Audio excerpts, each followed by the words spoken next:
মজা করে গরম গরম হাঁসের সিদ্ধ ডিম খাচ্ছেন নাকি সাপ কিংবা কচ্ছপের ডিম খাচ্ছেন? শুনতে অবিশ্বাস্য মনে হলেও বর্তমান সময়ে একদল অসাধু ব্যবসায়ীর কর্মকাণ্ড আমাদের মনেই সন্দেহ ঢুকিয়ে দিয়েছে। ফলে সম্প্রতি সামাজিক যোগাযোগ মাধ্যমে একটি প্রশ্ন বেশ শোরগোল ফেলে দিয়েছে। আপনি পরম তৃপ্তিতে যা খাচ্ছেন তা আসলেও হাঁসের ডিম তো, নাকি অজান্তেই সাপের ডিম বা অন্য কোনো প্রাণীর ডিম গলাধঃকরণ করছেন? আমাদের দেশে গরুর মাংসের নামে কুকুরের মাংস কিংবা মুরগির নামে কাকের মাংস বিক্রির মতো জঘন্য সব জালিয়াতির খবর প্রায়ই সংবাদপত্রে দেখা যায়। সেই ধারাবাহিকতায় এখন মানুষের মনে নতুন আতঙ্ক।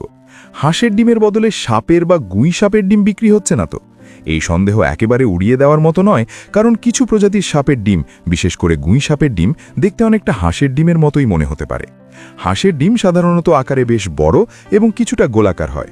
এর সবচেয়ে বড় পরিচয় হলো এর খোসা। হাঁসের ডিমের খোসা বেশ শক্ত এবং মসৃণ।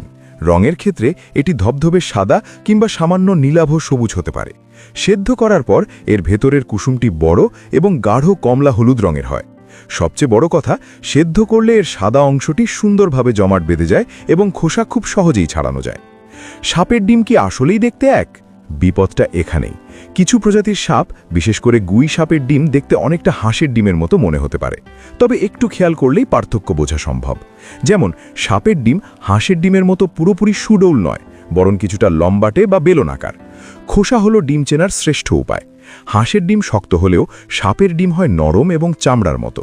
আঙুল দিয়ে চাপ দিলে এটি দেবে যায়। কাঁচা অবস্থায় সাপের ডিমে এক ধরনের আষ্টে বা অদ্ভুত গন্ধ পাওয়া যায়, যা হাঁসের ডিমে থাকে না। অনেকে কচ্ছপের ডিমকেও হাঁসের ডিম ভেবে ভুল করতে পারেন। তবে কচ্ছপের ডিম সাধারণত ছোট এবং একদম গোল হয়, অনেকটা টেবিল টেনিস বলের মতো। এর সবচেয়ে অদ্ভুত বৈশিষ্ট্য হলো এটি দীর্ঘক্ষণ সেদ্ধ করলেও সাদা অংশটি তরলই থেকে যায়, পুরোপুরি শক্ত হয় না, শুধু ভেতরের কুসুমটি সামান্য জমাট বাঁধে। হাঁসের ডিমের স্বাদ আমরা সবাই জানি, কিন্তু সাপের ডিমের স্বাদ বা গন্ধ বেশ অস্বস্তিকর। অন্যদিকে কচ্ছপের ডিমে কিছুটা মাছের মতো গন্ধ পাওয়া যায়। মুখে দেওয়ার পর যদি অস্বাভাবিক কিছু মনে হয়, তবে তৎক্ষণাৎ খাওয়া বন্ধ করুন। ভুল করে খেয়ে ফেললে কি হবে? যদি কেউ ভুলে সাপের ডিম খেয়ে ফেলেন, তবে কি বিষক্রিয়া হবে? উত্তর হলো না। সাপের বিষ থাকে তার দাঁতের গোড়ায় থাকা বিষস্থলিতে, ডিমে নয়। তবে মানুষের শরীর যেহেতু এই ধরনের অপরিচিত প্রোটিন হজমে অভ্যস্ত নয়, তাই পেটে ব্যথা, বমি বা বদহজম হতে পারে। এমন হলে আতঙ্কিত না হয়ে দ্রুত চিকিৎসকের পরামর্শ নেওয়া উচিত।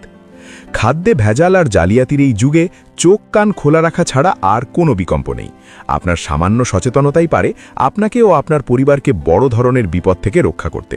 খাওয়ার আগে অন্তত একবার পরখ করে নিন আপনি পুষ্টিকর ডিম খাচ্ছেন নাকি কোনো অস্বাস্থ্যকর প্রতারণার শিকার হচ্ছেন।